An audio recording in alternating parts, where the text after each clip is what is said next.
నమస్తే, welcome to HM TV. చాలా కాలంగా ఎదురు చూస్తున్నటువంటి శుభవార్త ట్రంప్ అందించారు. ఇరాన్ యుఎస్ మధ్య ఒప్పందం డీల్ పూర్తయినట్టుగా ప్రకటించారు. పూర్తి డీటెయిల్స్ పాఠం పూర్తిగా రాలేదు, కానీ మొత్తం మీద హర్ముజ్ ఓపెన్ చేయడానికి రంగం సిద్ధమైంది. 19వ తేదీన నెదర్లాండ్స్లో దీనికి సంబంధించినటువంటి సంతకాలు జరుగుతాయి అనేది ప్రధానమైనటువంటి సారాంశం. సరే, అయితే వెంటనే ఇప్పుడు ఈ డీల్ కుదిరిపోగానే ఆయిల్ ప్రైజెస్ ఒకసారి తగ్గిపోతాయా? హర్ముజ్ మొత్తం ఖాళీ అవ్వడానికి ఎంతకాలం పడుతుంది? హర్ముజ్లో కింద పెట్టినటువంటి వాటర్ మైన్స్ తీయడానికి ఎంతకాలం పడుతుంది? సో ఇవన్నీ ఒక పెద్ద ప్రాసెస్ అవుతుందేమో బహుశా. సో ఒక నెల రోజుల దాకా కదిలేటటువంటి ఆస్కారం ఉండదేమో అని కూడా అనిపిస్తోంది. సో ఏదేమైనా దీనికి సంబంధించినటువంటి విశేషాలు, లేకపోతే ఏం జరగబోతోంది, ఎంతకాలం పడుతుంది, క్రూడ్ ఆయిల్ ధరలు మళ్ళీ మామూలు స్థితికి $70 స్థితికి చేరడానికి ఎంతకాలం పట్టచ్చు, తదితర అంశాలన్నీ కూడా మాట్లాడదాం. మనతో మాట్లాడడానికి ప్రముఖ అంతర్జాతీయ వ్యవహారాల నిపుణులు, విశ్లేషకులు సంజయ్ గారు మనతో ఉన్నారు. వారితో మాట్లాడి విశేషాలు తెలుసుకుందాం. సంజయ్ గారు నమస్కారం. నమస్తే అండి. సార్, డీల్ని ఎట్లా చూస్తారు మీరు? డీల్ నిజంగానే కుదిరింది అని అనౌన్స్ చేశారు. ఒక పక్క ట్రంప్ అనౌన్స్ చేశాడు, పాకిస్తాన్ ప్రధానమంత్రి అనౌన్స్ చేశారు, తర్వాత ఇరాన్ కూడా దాన్ని ధృవీకరించింది. కానీ ఇంకా పూర్తి సంతృప్తిగా లేదు, అసంతృప్తి ఉంది ఇంకా లోపల. తమ యొక్క డబ్బులు తమకు ఇస్తే కానీ, ఎక్కడైతే సీజ్ చేశారో మొత్తం అవన్నీ కూడా విడుదల చేస్తే కానీ ఫర్దర్ చర్చలు ఉండవు అన్నట్టుగా ఇరాన్ చెప్తోంది. ఈ డీల్ని మీరు ఎలా చూస్తారు?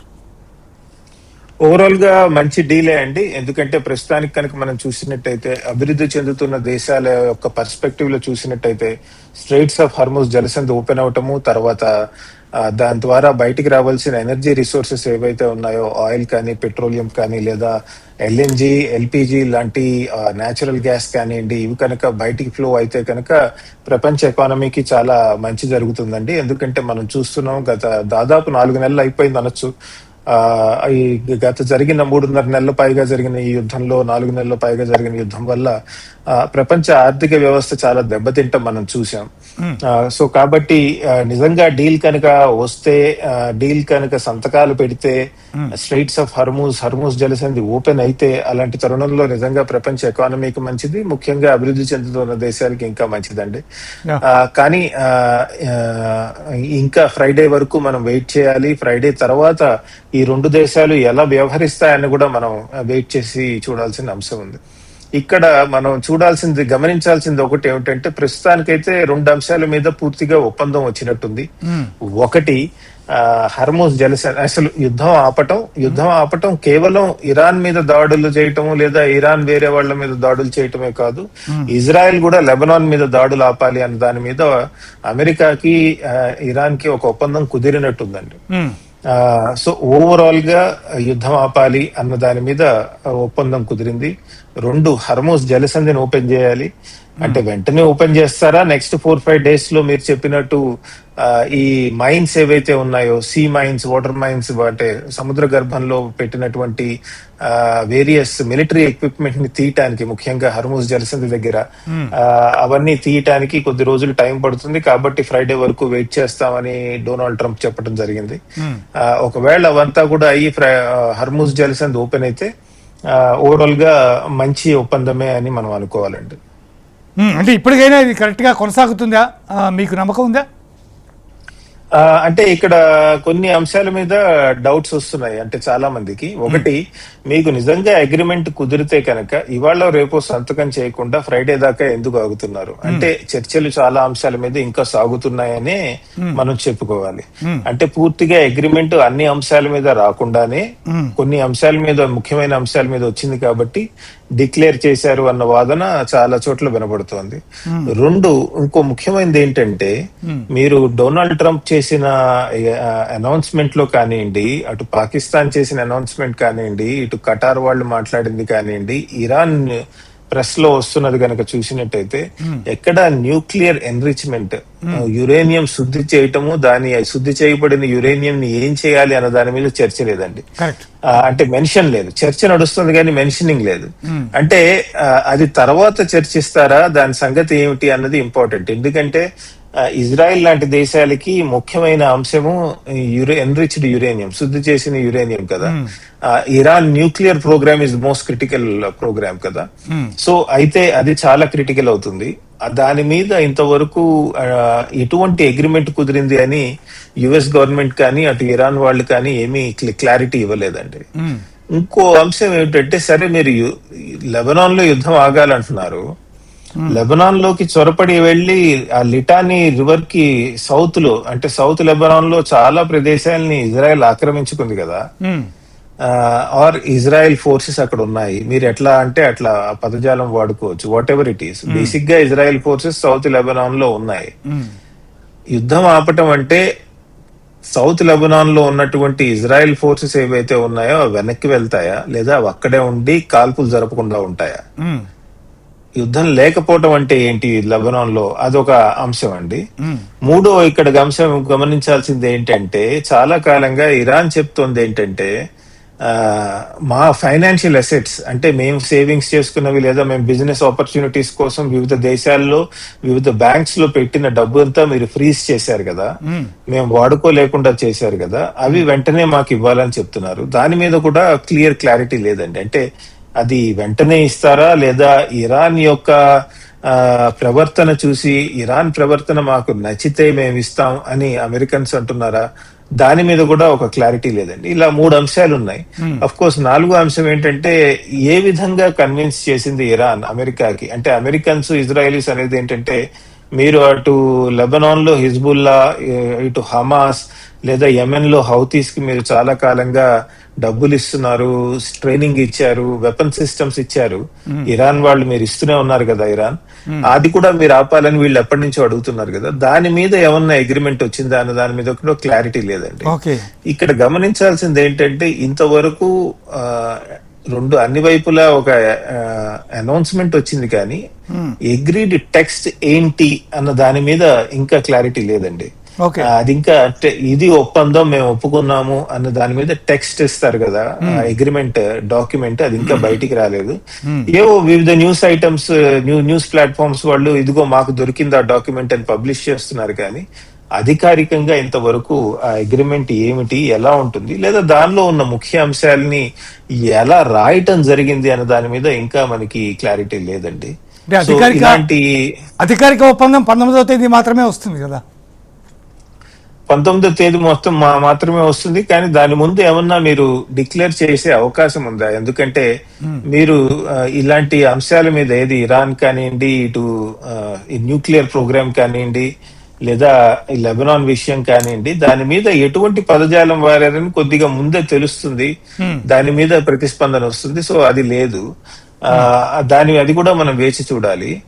ఇంకొకటి ఏంటంటే, రెండు వైపులా కూడా అమెరికాలో కన్జర్వేటివ్ గ్రూప్స్ ఏవైతే ఉన్నాయో వాళ్ళు ఏమంటున్నారంటే, మనం తొందరపడి సంతకం పెట్టి గెలుస్తున్న యుద్ధం ఓడిపోకూడదని, అంటే వాళ్ళ ఉద్దేశంలో వాళ్ళు గెలుస్తున్నట్టే అని అనుకుంటున్నారు కదా, మనం ఓడిపోకూడదు అని వాళ్ళు వాదించడం నడుస్తుందండి. ఇటు ఇరాన్ లో వివిధ వర్గాలు ఎలా ప్రతిస్పందించాయన్నది చూడాల్సిన అంశం. కాకపోతే ఇరాన్ లో నేషనల్ సెక్యూరిటీ కౌన్సిల్ అని అంటారు కదా, అది ఆమోదం తెలిపింది ఈ ఒప్పందానికి.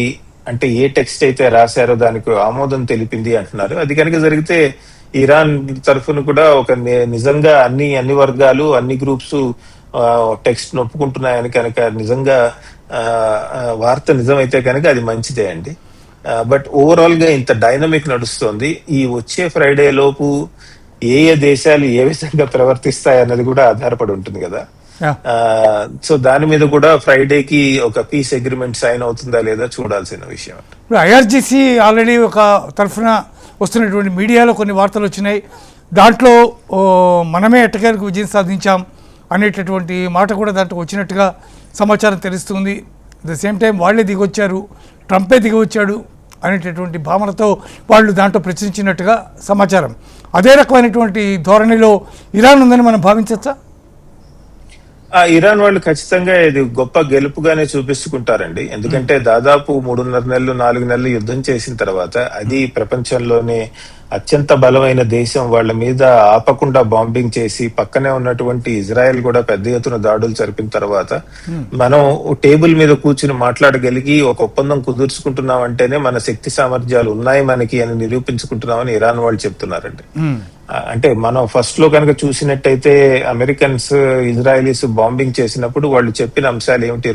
ఒకటి ఇరాన్ న్యూక్లియర్ ప్రోగ్రామ్ వెనక్కి తోస్తాము, 2 వీలైతే కనుక ఇరాన్ లో ఉన్న ప్రభుత్వాన్ని పడేస్తాము అని చెప్పారండి.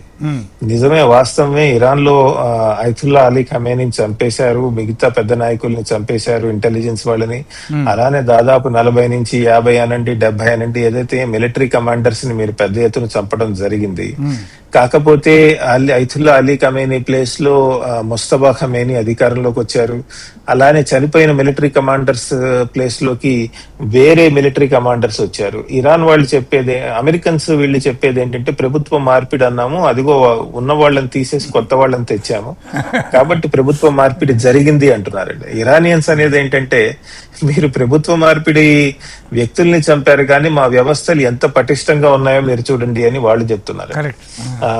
సో కాబట్టి ఇరానియన్ వాళ్ళు చెప్పుకునేది ఏమిటంటే మునుముందు రోజుల్లో కూడా మా వ్యవస్థ ఎంత బలమైందో చూశారు కదా, మేము వ్యవస్థ మావి అటు ఐఆర్జీసీ కానివ్వండి, ఇటు మత పెద్దల కౌన్సిల్, క్లరిక్ కౌన్సిల్ అంటారు కానీ అది కానివ్వండి, లేదా మిగతా మిలిటరీ డిఫెన్స్ ఫోర్సెస్ లేదా పోలీస్ పారామిలిటరీ ఫోర్సెస్, బసీజ్ మిలిషియా అంటారు కదా వాళ్ళు, మేము ఈ వ్యవస్థలన్నీ నిలబడ్డాయి. 40 రోజుల పాటు, అదే 4 నెలల పాటు మీ బాంబింగ్ ని తట్టుకున్నాము.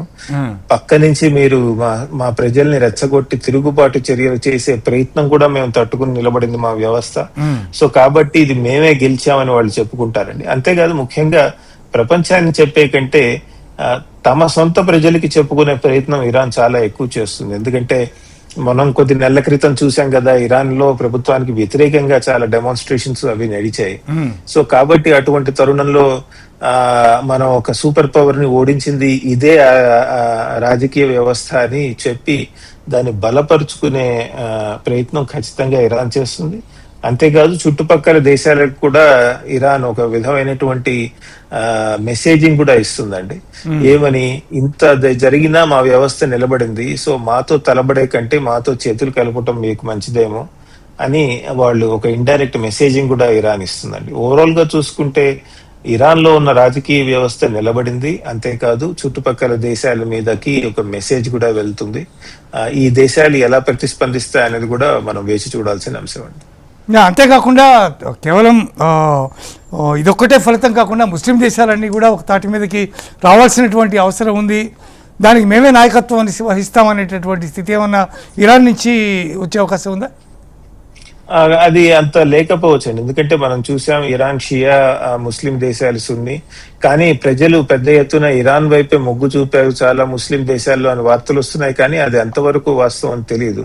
ఎందుకంటే యాక్చువల్లీ చూస్తే కనుక అటు యునైటెడ్ అరబ్ ఎమిరేట్స్ తీసుకోండి, లేదా సౌదీ అరేబియా తీసుకోండి, ఇలాంటి దేశాలు ఏవైతే ఉన్నాయో వాళ్ళకి ఇరాన్ నుంచి వచ్చే సెక్యూరిటీ థ్రెట్స్ మీద ఇంకా భయం ఉంది, ఇంకా కన్సర్న్స్ ఉన్నాయి వాళ్ళకి. అమెరికా చేసిన వైఖరి మీద వాళ్ళకి నచ్చచ్చు నచ్చకపోవచ్చు, అది వేరే విషయం. కానీ ఇరాన్ బలపడి తన మళ్ళీ ఒక మిలిటెంట్ గ్రూప్స్ ని కనుక బలపరిస్తే మన పరిస్థితి ఏంటి అన్న ఒక భయం ఈ దేశాల్లో ఖచ్చితంగా ఉంటుందండి. కాకపోతే అది ఆ కన్సర్న్ ఎలా హ్యాండిల్ చేయాలి అన్న దాని మీద వాళ్ళు ఈ మధ్య కాలంలో ఏమన్నా మార్పులు తీసుకురావచ్చు. కేవలం అమెరికా మీద ఆధారపడి ఇరాన్ తో మాట్లాడకుండా ఇరాన్ కి వ్యతిరేకంగా నిలబడాలా, లేదా ఇరాన్ తో చర్చలు జరుపుతూ సొంతంగా ఉన్న కెపాసిటీస్ ని డెవలప్ చేసుకోవాలా అన్న దాని మీద చాలా చర్చ నడుస్తోంది. మనం చూసాం, సౌదీ అరేబియా తీసుకుంటే కనుక పాకిస్తాన్ తో ఒక మిలిటరీ డీల్ కుదుర్చుకోవడం జరిగింది కదా, అలయన్స్ కుదుర్చుకోవడం జరిగింది. ఎందుకంటే మా దగ్గర డబ్బులు ఉన్నాయి కానీ మిలిటరీ శక్తి సామర్థ్యాలు అంత లేవు కాబట్టి పాకిస్తాన్ మీద ఆధారపడటం జరిగింది. అలానే మనం చూసే యునైటెడ్ అరబ్ ఎమిరేట్స్ ఉందో అది మన వైపు, భారత్ వైపు తిరిగి మాకేమన్నా సహాయం చేయగలరా అంటే మన వాళ్ళు కేవలం అంటే మనకి మిలిటరీ అలయన్సెస్ మనం పెట్టుకోం కదా, సో మీకు కావాలంటే ట్రైనింగ్ ఇస్తాం, కేపబిలిటీ ఎన్హాన్స్మెంట్ ఇస్తాం, ఇలాంటివి చేస్తాం. కానీ కావాలంటే జాయింట్ కో ప్రొడక్షన్ కో డెవలప్మెంట్ కొన్ని వెపన్ సిస్టమ్స్ ని కలిసి తయారు చేసుకోవచ్చు. అంటే అలయన్స్ ఉండకపోవచ్చు కానీ మా వైపు నుంచి మీకు ఏమన్నా మద్దతు కావాలంటే చేస్తామని యునైటెడ్ అరబ్ ఎమిరేట్స్ లాంటి వాళ్ళకి చెప్పడం జరిగింది. ఎందుకంటే భారత్ కి అటు ఇరాన్ తో కూడా సత్సంబంధాలు ఉన్నాయి కాబట్టి ఆ సంబంధాలను ఉంచుకుంటూ ఇటు యునైటెడ్ అరబ్ ఎమిరేట్స్ వీటి యొక్క కొత్తగా వస్తున్నటువంటి ఆపర్చునిటీస్ ని మనం ఎట్లా వాడుకోవాలి అన్న దాని మీద భారత్ కూడా ఆలోచించడం జరిగింది. మన ఈ ప్రక్రియ ఏం చెప్తుందంటే ఈ చుట్టుపక్కల దేశాలు ఏవైతే ఉన్నాయో అవి ఇరాన్ యొక్క శక్తి సామర్థ్యాలని చూసి కొద్దిగా కన్సర్న్ ఉండటం కంటిన్యూ అవుతుందండి. కానీ ఇంతకు ముందులాగా కేవలం అమెరికా మీదే ఆధారపడతారా లేదా వివిధ శక్తుల్ని అంటే భారత్ కానివ్వండి, వేరే దేశాలు అటు చైనా కానివ్వండి, రష్యా కానివ్వండి, వీటి దేశాలతో వాటికి ముందు నుంచే బలమైన సంబంధాలు ఉన్నాయి కదా, ఆ సంబంధాలను ఇంకా బలపరుచుకుంటాయా అని గమనించాల్సిన అవసరం ఉందండి. దాదాపు 15 గంటల పాటు చర్చలు జరిగినాయని చెప్పి ఇరాన్ చెప్పిన పరిస్థితి. అయితే పాకిస్తాన్ ఎందుకు అంతగా జబ్బులు తరచుకోవడం చేస్తుంది దీనికి సంబంధించి ఈ విజయం మొత్తం తమదేననే దాన్ని ప్రపంచానికి చాటడమే ప్రధానమైనటువంటి లక్ష్యంగా పాకిస్తాన్ ప్రవర్తిస్తున్నట్టుగా కనిపిస్తుంది. అవునండి, పాకిస్తాన్ ఈ యుద్ధం ఆపటంలో చాలా పెద్ద పాత్ర పోషిస్తున్నా నేను ఈ యుద్ధం నా వల్లే ఆగింది అని చెప్పడం జరుగుతోంది. అలా పొజిషన్ కూడా చేసుకుంటోంది పాకిస్తాన్. ఎందుకంటే మొన్నటిదాకా ఉగ్రవాదాన్ని పెంచి పోషిస్తున్న దేశంగా ప్రపంచంలో చెడ్డ పేరు తెచ్చుకున్న పాకిస్తాన్ ఇటువంటి సమయాన్ని ఇటువంటి తరుణాన్ని తనకు వీలైనట్టు వాడుకునే ప్రయత్నం చేస్తోంది. ప్రపంచంలో ఒక మంచి ఇమేజ్ తెచ్చుకునే ప్రయత్నం చేస్తోంది. కానీ మనం గమనించాల్సింది ఏంటంటే పాకిస్తాన్ ఇటువంటి పాత్ర పోషించడం ఇది మొట్టమొదటిసారి కాదు. చాలా కాలంగా చారిత్రాత్మకంగా ఇటువంటి పాత్ర పాకిస్తాన్ పోషిస్తూనే వచ్చింది. ఉదాహరణకి మీకు తెలిసే ఉంటుంది 1970లో కనుక మనం 71లో కనుక తీసుకున్నట్టయితే హెన్రీ కిసింజర్ పాకిస్తాన్ కు వచ్చినప్పుడు పాకిస్తాన్ నుంచి సీక్రెట్ గా చైనాకి వెళ్లారండి. అటువంటి ట్రావెల్ ని పాకిస్తాన్ ఫెసిలిటేట్ చేసింది. చైనా అమెరికా దగ్గరికి వచ్చి అటు సోవియట్ యూనియన్ అప్పట్లో ఉన్నటువంటి సోవియట్ యూనియన్ కి వ్యతిరేకంగా చైనా, పాకిస్తాన్, అమెరికా ఒక కూటమి ఏర్పాటు చేయొచ్చని పాకిస్తాన్ ఎప్పటి నుంచో ప్రతిపాదించింది. అటువంటి ప్రతిపాదన ముందుకు తీసుకువెళ్ళటానికి హెన్రీ కిసింజర్ లాంటి పాత్ర పోషించింది. ప్రపంచ రాజకీయాల్లో కోల్డ్ వార్ టైంలో శీతల యుద్ధం జరుగుతున్న సమయంలో ఒక ముఖ్యమైన ఘట్టం ఏదన్నా ఉందా అంటే హెన్రీ కిసింజర్ సీక్రెట్ గా పాకిస్తాన్ నుంచి చైనాకి వెళ్ళటము, పాకిస్తాన్ ద్వారా చైనాకి సన్నిహితంగా అమెరికా అవటం చాలా ముఖ్యమైన సంఘటన అండి అది. అలా జరిగిన కొన్ని నెలలకే పాకిస్తాన్ దేశం విడిపోయింది. మనం చూసాం, బంగ్లాదేశ్ ఏర్పడింది కదా 1971 చివరికి.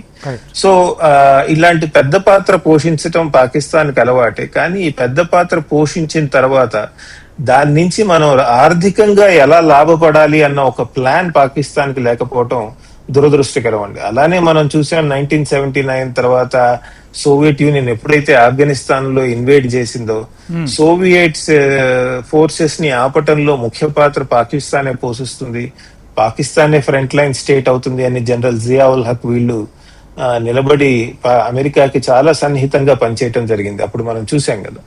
అలానే తాలిబాన్ తో యుద్ధం చేసేప్పుడు తాలిబాన్ కి అమెరికన్స్ కి మధ్య సయోధ్య కుదిరేటు, ఒక అగ్రిమెంట్ కుదిరేటు, ఖటార్ లో దోహాలో పెద్ద ఎత్తున పీస్ నెగోసియేషన్స్ లో పాకిస్తాన్ పెద్ద పాత్ర పోషించిందండి. కానీ తాలిబాన్ అధికారంలోకి వచ్చిన తర్వాత తాలిబాన్ తో ఈరోజు పాకిస్తాన్ సంబంధాలు అంత బాలేవు. సో ఇటువంటి పాత్ర చాలా కాలంగా పాకిస్తాన్ పోషిస్తోంది. ఇటువంటి సంఘటనలు చాలా జరిగాయి. కానీ వీటిని వాడుకొని ఆర్థికంగా తను ఎలా బలపడాలి అన్న ఒక ఆలోచన పాకిస్తాన్ కి లేకపోవటము, ఒక ప్రణాళిక లేకపోవటం దురదృష్టకరం అంటున్నా. ఎందుకంటే లేదా అదృష్టం అనొచ్చు. ఎందుకంటే తన ప్రజలు ఎలా బాగుపడాలి అన్న ఒక తపన పాకిస్తాన్ లో కనబడితే పాకిస్తాన్ రాజ్య వ్యవస్థలో మార్పు వస్తుందండి. అటువంటి తపన పాకిస్తాన్ మిలిటరీలో కనబడట్లేదు. అందుకనే ఏం చేసినా కూడా భారత్ కి వ్యతిరేకంగా ఉండి భారత్ ని ఎలా దెబ్బతీయచ్చు అని ఆలోచిస్తోంది. గాని దీని నుంచి మనం ఆర్థికంగా ఎలా లాభపడచ్చు, మన దేశం ఎలా లాభపడచ్చు, లేదా మన ప్రజలు ఎలా లాభపడచ్చు అన్న దాని మీద పాకిస్తాన్ మిలిటరీ పెద్దగా దృష్టి కేంద్రీకరించుకోవటం వల్లే ఇలాంటి చాలా పెద్ద పెద్ద పాత్రలు పోషిస్తుంది. కానీ దీర్ఘకాలికంగా ఆర్థికంగా బలపడే ప్రక్రియలో పాకిస్తాన్ విఫలమవుతుందండి. పాకిస్తాన్ ఇక్కడ గమనించాల్సింది ఏంటంటే మీరు అన్నారు కదా 17 గంటలు చర్చలు జరిగాయని. అది వాస్తవమే. కేవలం పాకిస్తానే కాదండి, ఈ మధ్య కాలంలో మళ్ళీ ఖటార్ రంగంలోకి వచ్చింది. ఫైనల్ టెక్స్ట్ ఖటార్ వాళ్ళ పాత్ర కూడా ఉంది అని వినపడుతోంది. ఒక విధంగా చూసుకుంటే ఇరాన్ తో చర్చల్లో, అమెరికాకి ఇరాన్ కి మధ్య జరుగుతున్న చర్చల్లో ఖటార్ చాలా కాలంగా పెద్ద పాత్ర పోషించింది, ఒమాన్ పోషించింది. కానీ ఈ మధ్య కాలంలో ఇరాన్ ఎప్పుడైతే దాడులు చేసిందో ఈ దేశాల మీద, వాళ్ళు మధ్యవర్తిత్వాన్ని కొద్దిగా వెనక్కి వెళ్లారు. ఈ మధ్య కాలంలో మళ్ళీ అది ఆ పాత్ర పోషించడానికి వాళ్ళు ముందుకొచ్చినట్టు కనబడుతోంది. ఎందుకంటే ఖటార్ డెలిగేషన్ ఏదైతే ఉందో అది 17 గంటలు నెగోషియేట్ చేసింది అండి ఇరాన్ లో. ఒక పక్క నుంచి పాకిస్తాన్ వాళ్ళు కూడా ఉన్నారు, అది వాస్తవమే. వాళ్ళ పాత్రని మనం ఏమి తక్కువ చేయాల్సిన అవసరం లేదు. కానీ ఈ ఖటార్ చేసిన పాత్రని కూడా మనం గుర్తించాలి. ఎందుకంటే 17 గంటల పాటు యాక్చువల్ గా ఫైనల్ టెక్స్ట్ నెగోషియేషన్ జరిగింది అక్కడే. కాబట్టి బహుశా అందుకేనేమో అటు ఖటార్ లో కాకుండా ఇటు పాకిస్తాన్ లో కాకుండా ఫైనల్ అగ్రిమెంట్ స్విట్జర్లాండ్ జెనీవాలో జరుగుతుందని అంటున్నారు. యూరోప్ లో ఎక్కడన్నా జరగచ్చని అంటున్నారు. అది కూడా చూడాల్సిన అంశం అండి. కానీ ఖతారే దీంట్లో పెద్దన్న పాత్ర పోషించింది. ఈసారి చర్చల్లో మాత్రం పాకిస్తాన్ మీద ఇరాన్కి మాత్రం నమ్మకం లేదు. అందువల్లే దీంట్లో ప్రధానంగా కీలకమైనటువంటి పాత్ర మాత్రం ఖతారే పోషించింది అని అంటున్నారు. ఖటార్ నేను ఇందాక చెప్పినట్టు చాలా ముఖ్యమైన పాత్ర పోషించిందండి దీర్ఘకాలికంగా. అంటే ఎప్పటి నుంచో వాళ్ళకి సంబంధాలు ఉన్నాయి. అంతేకాదు యునైటెడ్ అరబ్ ఎమిరేట్స్ ఏదైతే ఉందో యాక్చువల్లీ ఏదన్నా కంట్రీ మీద ఎక్కువ మిజైల్స్ వేసింది ఇరాన్ తర్వాత, ఇజ్రాయెల్ తర్వాత ఏదన్నా దేశం మీద ఇరాన్ ఏదన్నా ఎక్కువ మిజైల్స్ అవి వదిలింది అంటే యునైటెడ్ అరబ్ ఎమిరేట్స్ మీదే అండి. ఈ యునైటెడ్ అరబ్ ఎమిరేట్స్ మీద ఇంత భీకరంగా విడుచుకుపడిన ఇరాన్ మీదకి యునైటెడ్ అరబ్ ఎమిరేట్స్ కూడా ఒక డెలిగేషన్ పంపించింది, చర్చలు చేస్తున్నారు వాళ్ళు కూడా. సో స్థానికంగా అక్కడ ఉన్నటువంటి దేశాలు కనుక మనం తీసుకున్నట్టయితే వాళ్ళు ఏం చేస్తున్నాయంటే సొంతంగా ఇరాన్ తో కూడా చర్చలు జరుపుతున్నారు వాళ్ళు. ఎందుకంటే కేవలం ఇది మనం అమెరికాకే వదిలేయకూడదు, చివరికి ఈ ప్రాంతంలో నివసించాల్సింది మనం కాబట్టి మనం పెద్ద పాత్ర పోషించాలని అటు యునైటెడ్ అరబ్ ఎమిరేట్స్ తీసుకోండి, లేదా ముఖ్యంగా మీరు చెప్పినట్టు ఖటార్ కూడా చాలా పెద్ద పాత్ర పోషించింది దీనిలో. మున్ముందు రోజుల్లో ఖటార్ పాత్ర కూడా చాలా ముఖ్యం అవుతుంది. ఎందుకంటే మనం చూసాం ఇంతకు ముందు కూడా చాలా సార్లు ఇరాన్ విషయంలో బ్యాక్ ఛానల్ డిప్లొమసీ అంటాం కదండి, ఆ వెనక నుంచి జరిగేటువంటి దౌత్యపరమైనటువంటి ప్రక్రియ ఏదైతే ఉంటుందో దానికి ఖటార్ చాలా కాలంగానే ఒక కేంద్ర బిందువు, ఒక ఇంపార్టెంట్ రోల్ ప్లే చేస్తుంది. అలాంటి పాత్రే పోషిస్తుందే అని ఆశిద్దామండి. ఎందుకంటే ఎవరు పాత్ర ఎటువంటి పాత్ర పోషించినా ఆ ప్రాంతంలో శాంతి రావటం ముఖ్యం, హర్ముజ్ జలసంధి ఓపెన్ అవటం ముఖ్యం. ఎందుకంటే అప్పుడే మన షిప్స్ అవి బయటికి రావటం జరుగుతుంది. తర్వాత మన ఎనర్జీ రిక్వైర్మెంట్స్ ఏవైతే ఉన్నాయో, అవసరాలు ఏవైతే ఉన్నాయో అవి తీర్చుకునే అవకాశం మనకి లభిస్తుందండి. త్వరలో ట్రంప్ స్టార్ట్ చేయబోయేటటువంటి క్యూబా యుద్ధాన్ని గురించి కూడా కొంచెం ప్రస్తావించుకుంటే బాగుంటుందేమో. నెక్స్ట్ టార్గెట్ క్యూబా అని నేను చెప్పినటువంటి నేపథ్యంలో క్యూబాతో తలపడితే మళ్ళీ పరిస్థితులు ఎట్లా ఉండే అవకాశం ఉంది? చేస్తారో లేదా తెలియదండి. ఎందుకంటే ఇరాన్ తో పోల్చుకుంటే క్యూబా యొక్క జియో పొలిటికల్ సిచ్యువేషన్, అంటే చుట్టుపక్కల పెద్ద దేశాలు లేవు, క్యూబా ఇరాన్ అంత పెద్ద దేశం కాదు. కాబట్టి అక్కడ పరిణామాలు ఎలా ఉంటాయని మనకు తెలియదు. బట్ వీటి నుంచి చూసి నేర్చుకోవాల్సింది ఏంటంటే వెనిజువేలా లాగా అన్ని చోట్ల ఒక ప్రభుత్వాన్ని పడేసి మనకు కావాల్సిన వాళ్ళని అధికారంలోకి తీసుకురావటం అంత తేలికైన పని కాదు, అంత తేలికైన ప్రక్రియ కాదండి. ఎందుకంటే మనం చూసాం ఇరాన్ లో వెనిజువేలా తర్వాత అట్లాంటి ప్రక్రియ చేద్దాం అనుకున్నారు, అది కుదరలేదు. మరి క్యూబాలో వర్కౌట్ అవుతుందా లేదా తెలియదండి. కాకపోతే ఏదైనా ఇంత ప్రత్యక్షంగా మీరు మిలిటరీగా ఇన్వాల్వ్ అవటం, ఒక కాన్స్టెంట్ గా ఒక ప్రాంతం తర్వాత ఒక దేశం తర్వాత మరొక దేశం మీద, ప్రపంచంలో కేవలం అభివృద్ధి చెందుతున్న దేశాలు లేదా చైనానో లేదా అమెరికాకు వ్యతిరేకంగా ఉన్న దేశాలే కాదండి, యూరోప్ లాంటి ప్రాంతాల్లో కూడా ఇటువంటి వైఖరి మీద కొంత అసంతృప్తి వస్తోంది. మనం చూస్తున్నాం. వాళ్ళు కూడా వాళ్ళ అసంతృప్తిని వ్యక్తపరచడం నడుస్తుంది. ఇటీవల జర్మన్ ఛాన్సలర్ చేసిన స్టేట్మెంట్స్ కూడా మనం విన్నాం కదా. సో అటువంటి తరుణంలో క్యూబా మీద ఎటువంటి దాడి చేస్తారు అన్నది చెప్పటం కష్టం ఇప్పుడే. ఇప్పుడిప్పుడే శాంతి వైపు నడుస్తోంది ప్రపంచం. అది కనుక కన్సాలిడేట్ అయితే బాగుండు మరో యుద్ధం స్టార్ట్ అయ్యే కంటే అని నా ఉద్దేశం అండి. లెట్ us hope so, అలా జరుగుతుందని ఆశిద్దాం అండి. Thank you so much sir, చాలా చక్కటి విశ్లేషణ అందించినందుకు. ఇదే ఇవాల్టి స్పెషల్ డిబేట్. చూస్తూనే ఉండండి HM TV.